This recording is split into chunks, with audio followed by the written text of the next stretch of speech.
Close your eyes. And Jack and I were talking earlier, and I said, this time of meditation, let's hold our thoughts on the power of love and the power of love for the people in Los Angeles.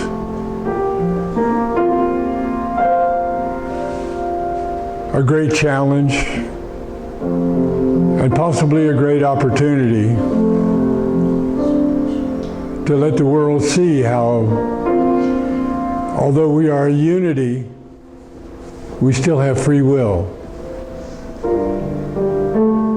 Free will to help one another, to share our goodness, our love, our power, our joy.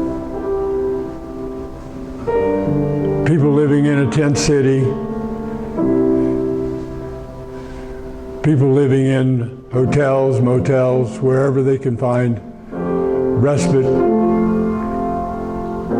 from the wind, from the cinders being blown a quarter of a mile away in tunnels of fire.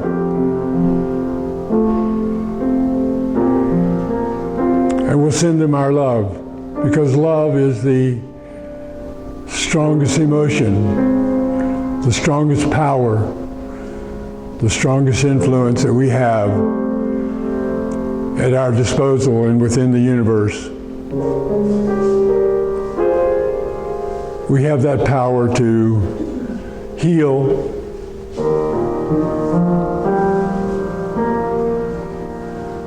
to bless, to influence,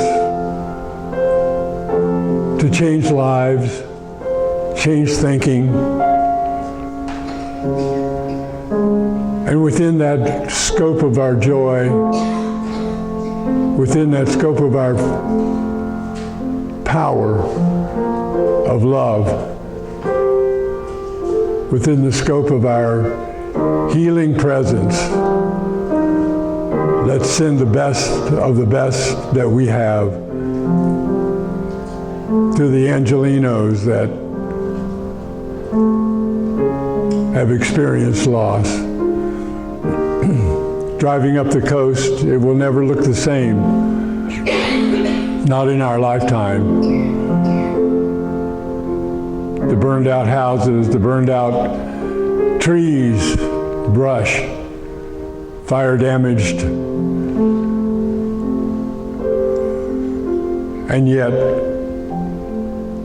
in all of that power and all of that damage and destruction that fire can do, we must find love.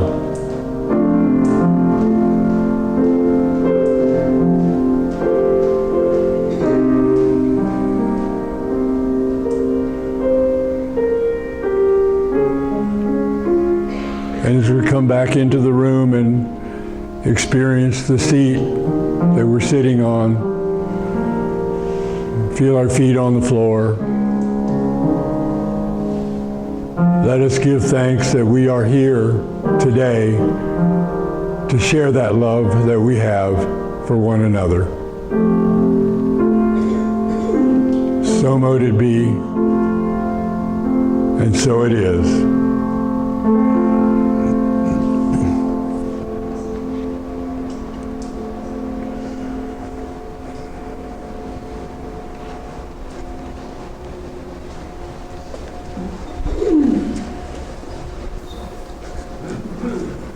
Thank you so much.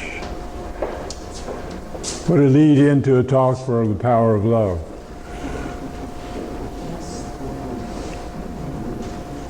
Thank you. I think I'm loud enough that you probably won't need a microphone. Now, pull the mic off the stand and you can take it wherever you want. Oh, I can take it with me? Yeah, you can take it with you. Pull hard.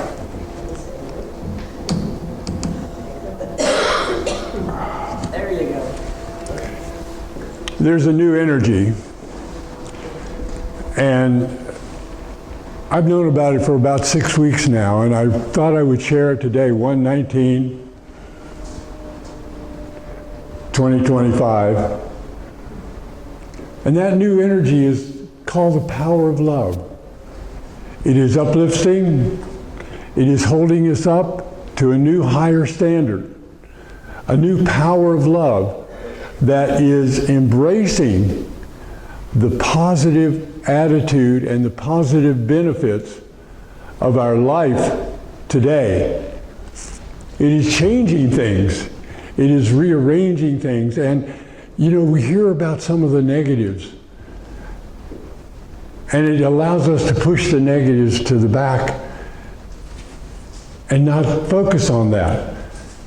To focus on the power, this new power, this uplifting power, this powerful energy that we call love. And it's strong. And it's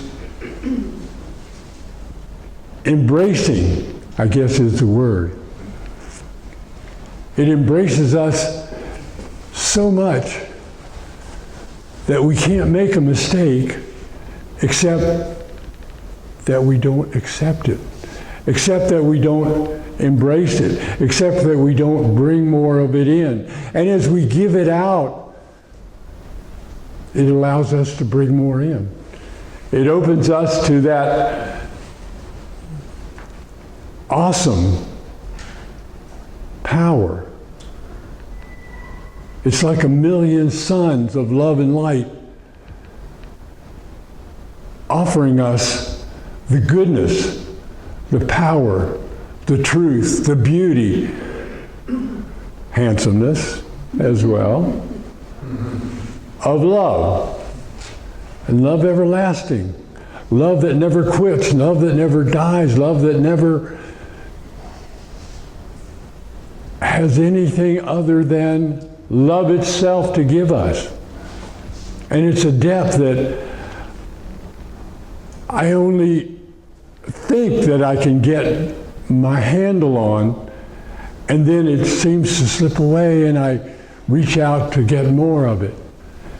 And I have a friend, and I don't know that he's really a friend, but his name is Reno. And Reno is expressing the goodness of life and wanting more and more of it. And Reno said to me one day, he said, "I'm going on a train journey, would you go with me?"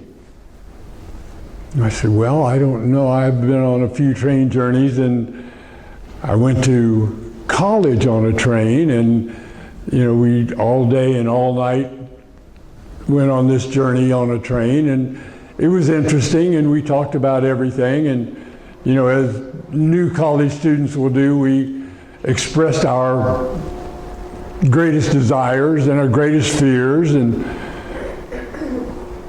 I said, "Okay, Reno, I've never had a friend named Reno, or an acquaintance even named Reno, and I'll go with you." And he said, "It goes early in the morning." I said, "Okay, I'll be there. I'm a morning person." And we got on this train, and I looked at it as it came into the station, and it said Ascension. I thought, wow, Reno's got something going here. And Reno was a talker. He talked to me all the way down the track. And he was talking about Einstein and Mileva Einstein. And he thought that Mileva and Albert were a team, and that they both should have been credited when Albert got all the credit. And I guess in those days, the women didn't get quite as much credit. Do you remember those days? I can't.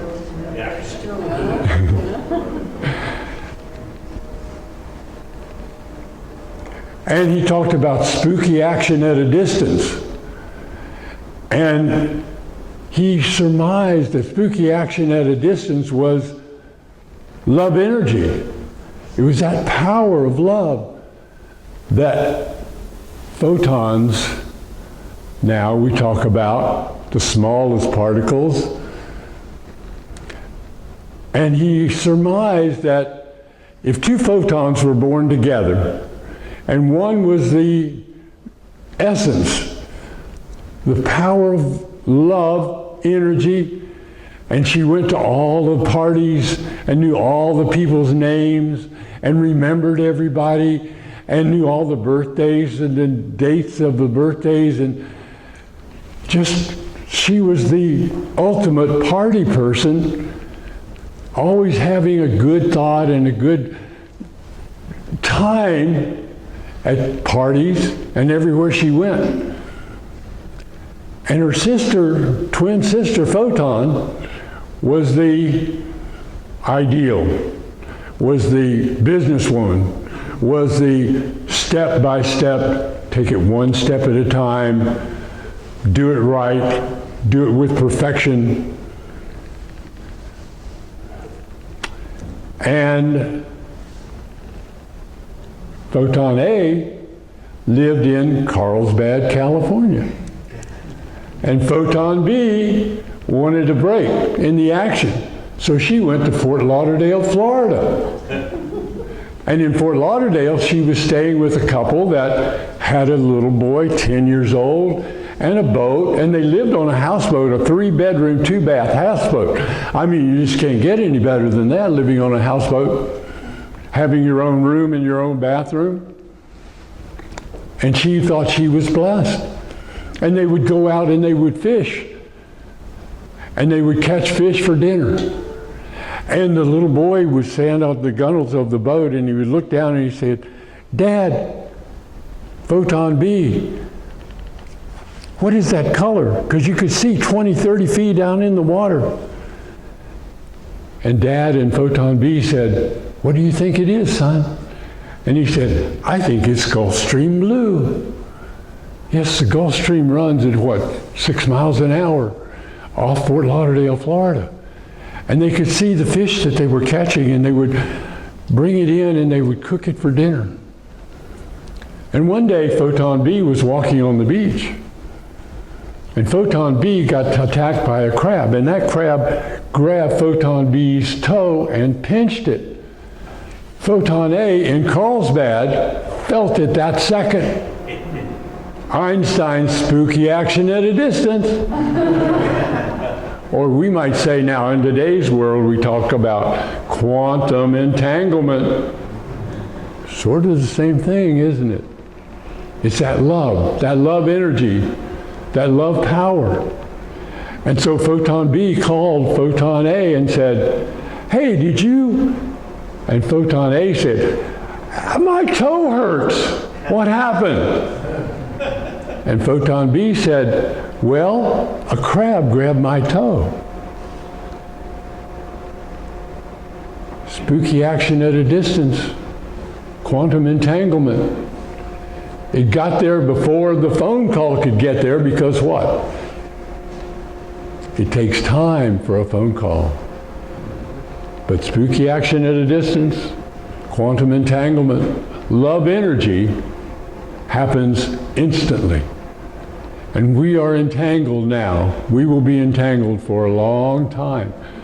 Being here together, being in the experience of love energy, this new energy that is engulfing us and this planet. And I think we're going to see it in Los Angeles. I trust we're going to see it in Los Angeles. How people get together. And they were talking about stockpiling water and stockpiling food and stockpiling things that are needed for people who are living in tents, in a tent city, in a morass even, of challenge. And I know there's some pain there, but out of the pain, let's grow love. Let's be strong in our love. And I was thinking of an experiment, and maybe you would like to do an experiment with me. I have a friend in Franklinton, North Carolina. I went to school in Lewisburg, which is the exact next town to Franklinton. And I have a story of a gentleman, my chemistry professor, and he loved his students. He loved chemistry. And he was just probably the best of the best teachers that I had in my first year of college. And he asked the question, he said, if you were going to wash your face, what would you want to use? Would you want to use an acid, or would you want to use a base? I'd never taken chemistry before, and my answer was, huh? I had no clue. He said, well, if you wash your face with an acid, you might wash your face off. He said, but every bar of soap you've got is a what? A base. And I thought, wow, he knows a lot. And I was not wrong, because he was part philosopher. And one of the things that he said is, I'm giving you 50 problems today. You can take these problems and you can work on them day by day by day by day. And at the end of the semester, you will be in your final exam and you'll do well with it. Well, of course, I got into bridge with Walt Parker. And we had quantum entanglement. And we had some tells. And we kind of knew what each other was thinking. And when you would bid a certain bid, we would know that you had a good hand. So I played bridge, and I didn't do my 50 problems. And Ray Pruitt was known to say, by the inch it's a cinch, and by the yard it's really hard. So what did I do? I stayed up the night before the exam and did 50 problems. You know, like you can take H2 and O, and on the other side it's what? H2O, which is water. So you had to balance these 50 problems. And here I am balancing problems till 4 o'clock in the morning. I took the exam with maybe 2 hours of sleep. And I remember Ray Pruitt running up against the blackboard, slamming his hand down and writing D, E, D, W, D. And I thought, I don't know what that means. And he said, I'm going to tell you what that means. He says, do each day's work daily. My bridge game improved, but not my 50 equations. And so we had a little bit of a challenge driving home, and John, a friend of mine, John, was driving, and he looked at me and he said, how'd you do on the exam? And I said, I did terrible. I stayed up till 4 o'clock in the morning doing my 50 problems. And you know how people can kind of look at you sideways when they're driving? He said, I did mine. He did his during the semester. And without challenging me or without putting me down, which he could have, he just smiled and said, I did mine. And I learned a lot from Ray Pruitt. And I learned a lot about chemistry. He took an experiment home, and if you take exact amounts of acid and base, at the end of the day, if you poured them into a test tube with water, they should come out even. And he put his tester in, and it came out, at his house, it came out red, which meant it was what? A little bit acidic. He brought his experiment back to class, and he took the water from the school and he put the acid and the base together, and it came out neutral. And he said, you know what I found? He said, at my house, the runoff from the stills of all the bootleggers made his... I said, Ray, no wonder you're so happy.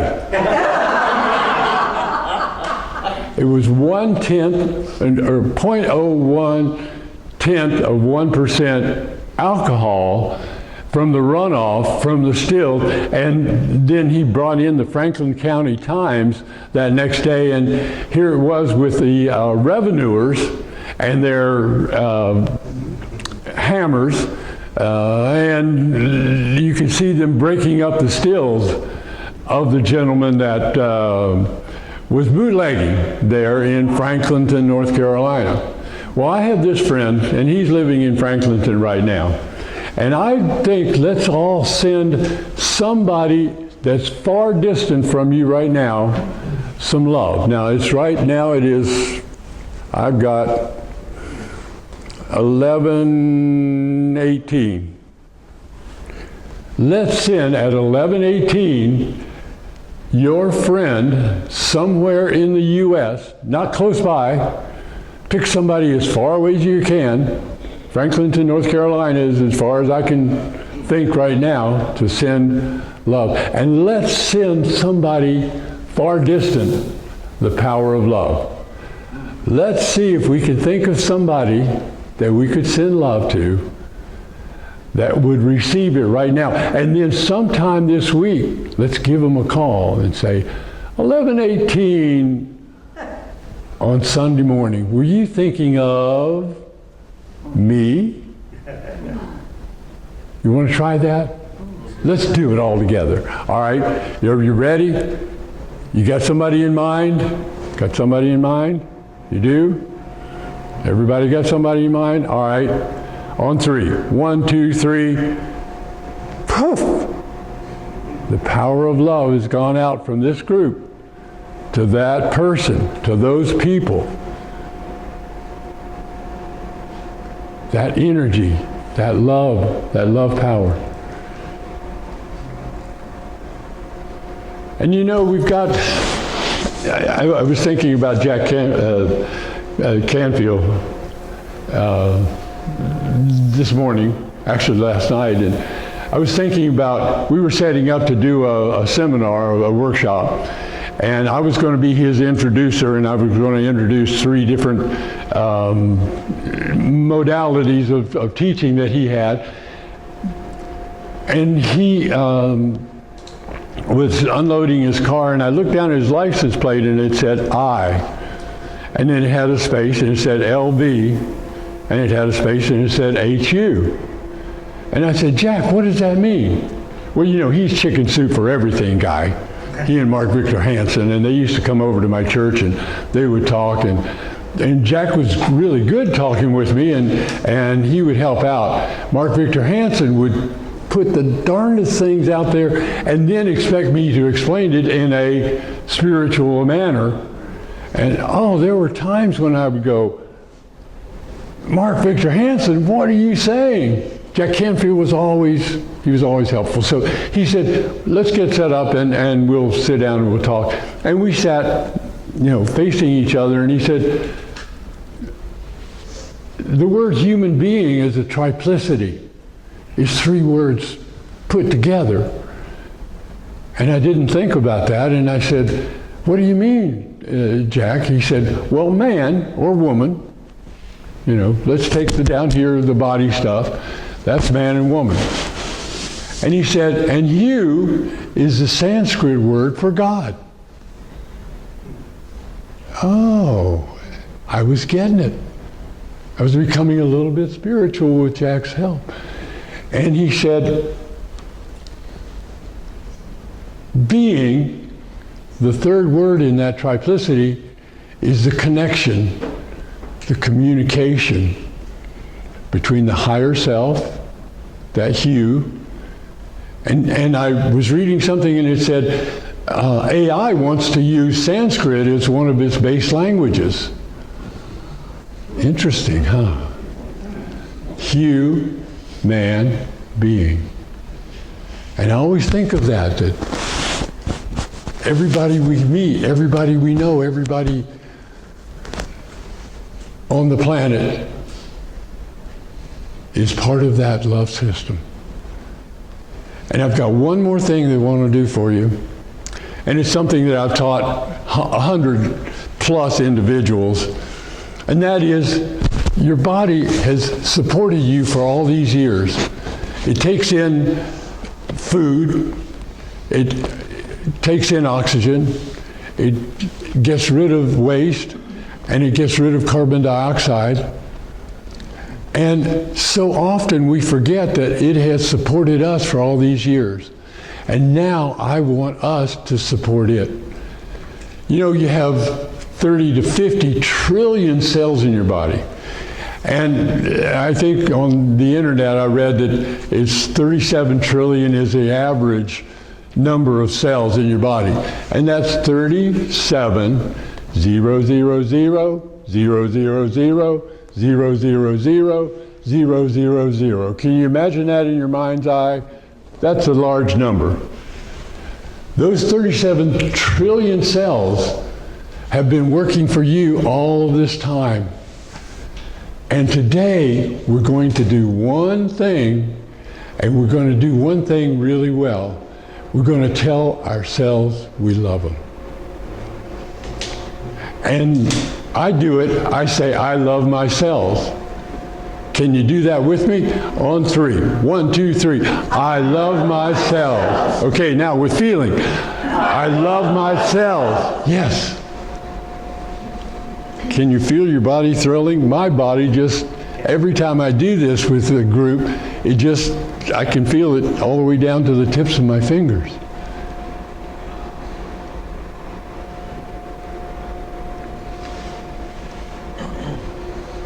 So the power of love is in us. It's around us, it's through us, and it's for us. I like to think it's in every cell of our body. It's around because we are giant souls driving little bitty bodies. It is through us when you think of it going all the way through us. And it is for us. That's the power of love. And I want to thank, I tried a little bit of this talk out with my Toastmasters group. And I want to thank my Toastmasters friend here. And that's the power of love. The power of beingness, the power of goodness, the power of human kindness. And I know that LA is suffering mightily.